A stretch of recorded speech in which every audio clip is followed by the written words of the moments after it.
Welcome to another segment of concentration as I continue with some more concept. Remember, in the previous discussion, we did talk about concentration, and we did say concentration could be defined as the amount of solid dissolved in 1 liter of a solution, and therefore we came up with a formula. Concentration is equal to number of moles divided by volume. And if you still remember, we did mention that the SI unit for concentration is simply mole per cubic decimeter, and that mole per cubic decimeter can be expressed as molar. If you still remember that 1 mole per cubic decimeter is the same as 1 molar. So that's what we talked about. So those are just the same, and you'll be finding that. Now, of course, I did mention that you can put up this in a triangle formula. If you still remember, we did mention that we can put up this in a triangle formula: concentration N over V, because sometimes they can ask you to find the number of moles. So the number of moles is equal to concentration times volume. So you can get the number of moles if you know the concentration and the volume. Remember from my previous discussion that we talked about, number of moles can also be gotten by simply saying the mass divided by the molar mass, sometimes as you call it, the Mr, or the relative molecular, the molecular mass. I love to use the word Mr there. So you can also get this one. If you know the mass and the Mr, you can calculate the number of moles. But if you know the concentration and the volume, you can also calculate the number of moles. It is possible. Now, like I said, in each case, the volume here is always supposed to be in cubic decimeter. So let's give you a unit conversion, that you can simply use.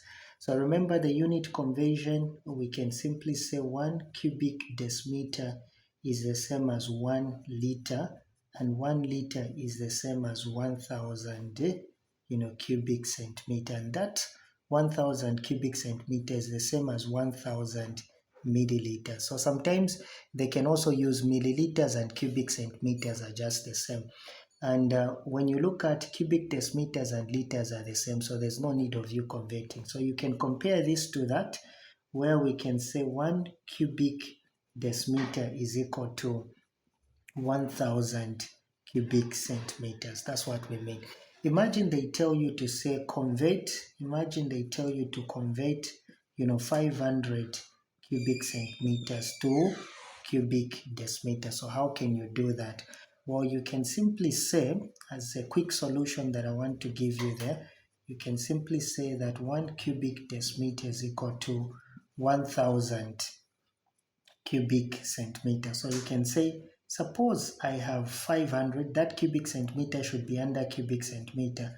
I have 500 cubic centimeter. Then how many cubic decimeter will that give me? We don't know. So we are going to cross multiply. This times that will give us 1000x, which is equal to 1 times 500 will give us a 500. To find x, I'll divide 1000. What I do this side, I'll do it the other side. So therefore my x, if you divide 500 divided by that, to give you a 0.5 cubic decimeter.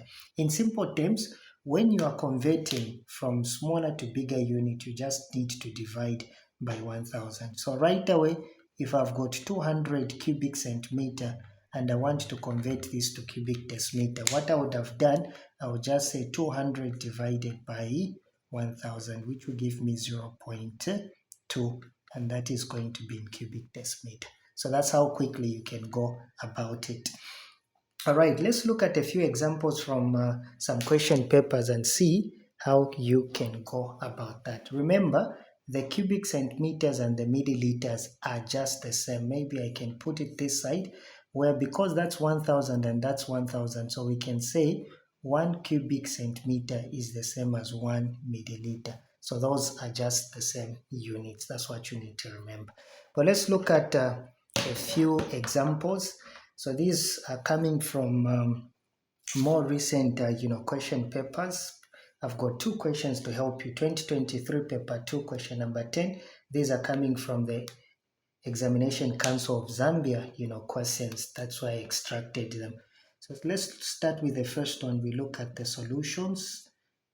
Question number 1 there. It says a solution containing 0.5 moles of solute and 250 cubic centimeters of solvent was used in an experiment. What is the molar concentration? So I want you to find the molar concentration of the solution. Remember, they have given you the number of moles and they have also given you the volume. So how do you find the molar concentrations? Well, according to the data, I do have the number of moles, which is 0.5 mole, and I do have the volume, which is equal to 250, but this is in cubic centimeter. Remember what we said right away? Divide by 1000 so that you can convert to cubic decimeter. So that will give me 0.25, and that will be in cubic decimeter. So how do we find the molar concentration? Remember, concentration is equal to number of moles over volume. So the number of moles there is simply, let me just put it down there. The number of moles is simply 0.5 mole over the volume, which you have converted, which is 0.25, cubic decimeter. So what will the concentration therefore give you?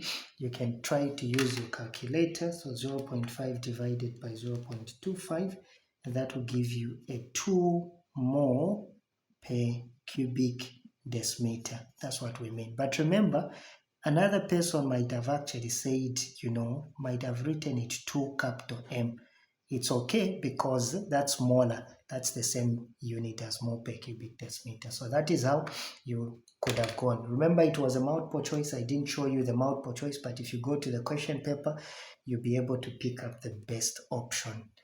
Let's move on now to question number 2 so that you can see how we can go about that. Please pay attention also with question number 2 as we do some mathematical gymnastic there again. So it says 2, what mass of sodium carbonate, they have given you the formula for sodium carbonate, is required to make this volume 250 cubic decimeter. I think that should not have been cubic decimeter. Allow me just to recheck that.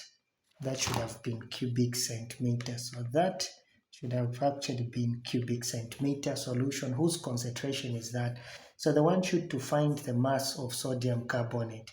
So one thing that I have to tell you, they have given us the volume. So it was 250 cubic centimeter. So right away divide by 1000 so that you convert to cubic decimeter. So if you divide, it will give me that. What else have they given you? They have also given you the concentration, which is 0.3 capital M molar. Now, let's find the mist of sodium carbonate well in advance. I want to tell you. So sodium carbonate there. So let's find the mixture, which you sometimes call the relative molecular mass or the molar mass. So you look at how many oxygen, how many carbons are there. You look at how many sodium. So how many oxygens are there? There are 3 times the atomic mass, which is 16 to give you 48. How many carbon are there? 1 times 12 to give you 12. How many sodium? There are 2 times the atomic mass, which is 23. So that will give me 46. So when you add all this, that gives you the mixture. So 48 plus 12 plus 46, that will give me a 106. So my molar mass is 106 per mole. That's what we mean. So now to answer the question, remember it says what mass of sodium carbonate. So the first thing that you're going to do, I'll give you steps. So I'll simply say step number 1. Let's say step number 1, you need to know, first of all, the number of moles because they have given you the volume and they have given you the concentration. So first of all, get to know the number of moles. And remember, the number of moles is equal to concentration times volume. So what's the concentration? It is 0.3 times the volume, 0.25. So what would be the number of moles that I'm going to have? 0.3 times 0.25. It is giving me 0.075. So these are the number of moles that you are having. So once you get the number of moles, you can now move on to step number 2. Step number 2 requires you now to find the mass. So now you can calculate your mass M. So how do we do the mass? Remember, mass is equal to number of moles multiplied by Mr. It's the Mr of what? We are talking about the Mr of sodium carbonate. So the mass will be equal to the number of moles, that one we found, 0.075 times the Mr. This is the one we calculated, which is 10106. So therefore, my mass, that value multiplied by 106, it is going to give me 7.95 grams of sodium carbonate. So that is the mass that I wanted you to find. Thank you so much for watching my video. See you in my next one as I talk about, dilution now.